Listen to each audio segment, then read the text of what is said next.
வீடியோக்குள்ளே போகிறதுக்கு முன்னாடி ஒரு ஆப்பை பற்றி தெரிஞ்சுக்கலாம். App name is Bymod and this video also sponsored by Bymod. பைமோட்ன்றது ஒரு நல்ல grocery, skin care products and hair oil இந்த மாதிரிலாம் நிறைய வீட்டுக்கு தேவையான விஷயங்கள்லாம் இருக்கும்ல. ஸோ அதை வாங்கிறதுக்காகவே இருக்கிறது. இது ஒரு ஷாப்பிங் மாதிரி. இதுலேயே நிறைய பிராண்ட்ஸ் எல்லாம் இருக்குது. ஸோ அந்த பிராண்டை வச்சும் நீங்கள் அந்த ப்ராடக்ட்ஸ் எல்லாமே வாங்கிக்கலாம். அண்ட் டீல்ஸ்ன்னு ஒரு ஆப்ஷன் இருக்குல்ல, ஸோ அதை கிளிக் பண்ணிங்கன்னா இப்போ ஒரு 1000 ருபீஸ்க்கு இருக்கிறது ஒரு 100 ருபீஸ் மாதிரி தருவாங்க. ஸோ இந்த மாதிரியும் நீங்கள் வந்துட்டு டீல்ஸில் போய் பை பண்ணிக்கலாம். இதனால் கண்டிப்பாக நமக்கு யூஸ்ஃபுல்லாக இருக்கும். வெளியில் போய் எந்த ப்ராடக்ட்டும் வாங்க வேண்டிய அவசியம் இல்லை. இதில் ப்ராடக்ட் விற்கிறது எல்லாமே ரொம்ப குவாலிட்டியாக பெஸ்ட்டாக இருக்கும் அண்ட் ரொம்ப பட்ஜெட் ஃப்ரெண்ட்லியாக இருக்கும்.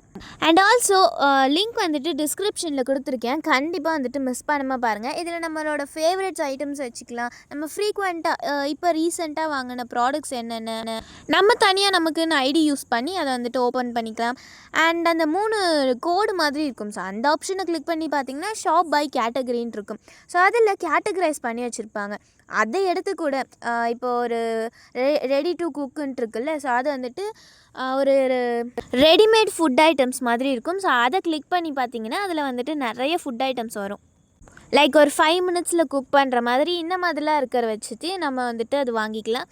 அண்ட் வீட்டுக்கு தேவையான பொருட்கள் லைக் நைஃபாக இருக்கட்டும், ஏதாவது ப்ரூம் ஸ்டிக்கு, இந்த மாதிரிலாம் மேட்டு, இந்த மாதிரிலாம் நம்ம வந்துட்டு இதில் வாங்கிக்கலாம்.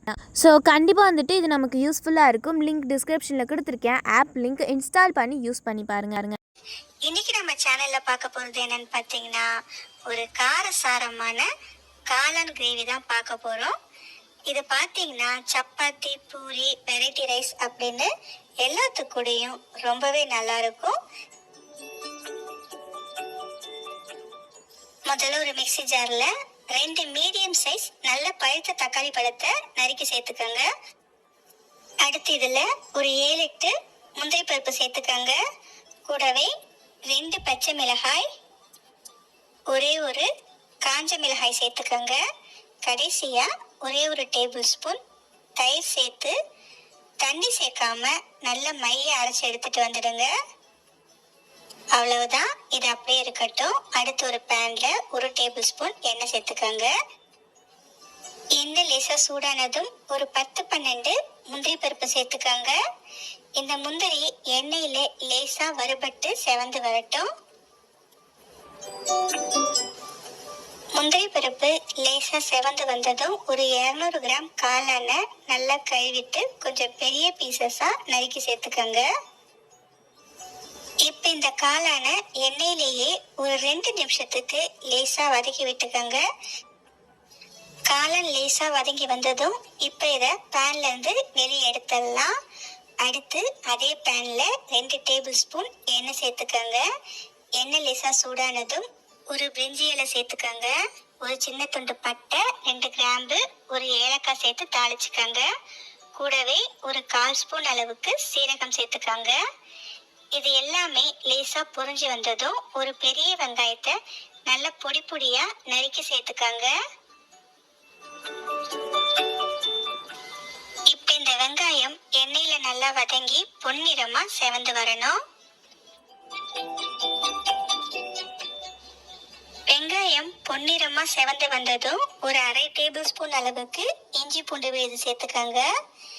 இஞ்சி பூண்டோட பச்சை வாசனை போகிற வரைக்கும் இதை நம்ம வதக்கி விட்டுக்கலாம். அடுத்து இதுல கொஞ்சமா மஞ்சள் தூள் சேர்த்துக்கோங்க. கூடவே ஒரு 1/2 ஸ்பூன் அளவுக்கு மல்லித்தூள், இன்னும் ஒரு 1/2 ஸ்பூன் அளவுக்கு மிளகாய்த்தூள், தனி மிளகாய்த்தூள், ஒரு 1/4 ஸ்பூன் அளவுக்கு கரம் மசாலா தூள், இது எல்லாத்தையும் சேர்த்து ஒரு முறை கலந்து விட்டுக்கோங்க. மசாலா சேர்க்கறதுக்கு முன்னாடி அடுப்பை நல்லா குறைச்சி வச்சுட்டு அதுக்கப்புறமா சேர்த்துக்கோங்க. அடுத்து 1 ஸ்பூன் அளவுக்கு காஷ்மீரி மிளகாய் தூள், இது கலருக்காக சேர்க்கிறோம். உங்களுக்கு வேணான்னா இதை ஸ்கிப் பண்ணிடலாம். காஷ்மீரி மிளகாய் தூளை சேர்த்து ஒரு முறை நல்லா கலந்து விட்டு அடுத்து நாம அரைச்சி வச்ச தக்காளி பேஸ்ட்டை சேர்த்துக்கலாம்.